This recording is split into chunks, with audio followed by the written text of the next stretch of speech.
Desde el área de prevención de Proyecto Hombre queremos compartir con vosotros que el cumplimiento de horarios y el establecimiento de límites es fundamental para tener un buen uso de las tecnologías. La familia debe convertirse en un espacio educativo respecto al uso de las tecnologías, ayudando al desarrollo saludable y responsable de las mismas y trabajando activamente la prevención de posibles problemas derivados de un mal uso de estas. Para ello, los padres y madres tienen que ir por delante, tienen que anticiparse a todos estos problemas y para ello hay que ser un buen ejemplo. Debido a que los niños son grandes imitadores, tenemos que limitar nuestro uso propio de las TIC. De esta manera estamos mucho más disponibles y más conectados con toda nuestra familia. Ver pantallas no tiene que ser siempre una actividad solitaria.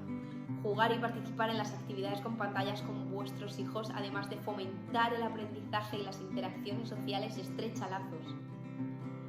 No os limitéis únicamente a supervisar el tiempo que pasan en línea, sino ser partícipes de su actividad. Se deben fijar límites en el uso de las tecnologías, al igual que en el resto de actividades diarias debe tener unos límites razonables.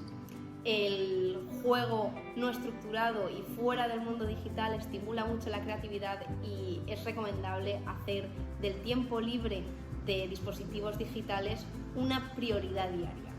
Para ello se pueden crear zonas libres de tecnología durante las cenas o las comidas. Y ya para finalizar, no es un problema que el adolescente esté en línea. Las relaciones en línea ayudan al desarrollo de los adolescentes, además les pueden ayudar a explorar y a conocerse más a sí mismos. Sí, es importante mantener una comunicación abierta con ellos para que sepan que cualquier duda, cualquier inquietud que tengan pueden contar contigo.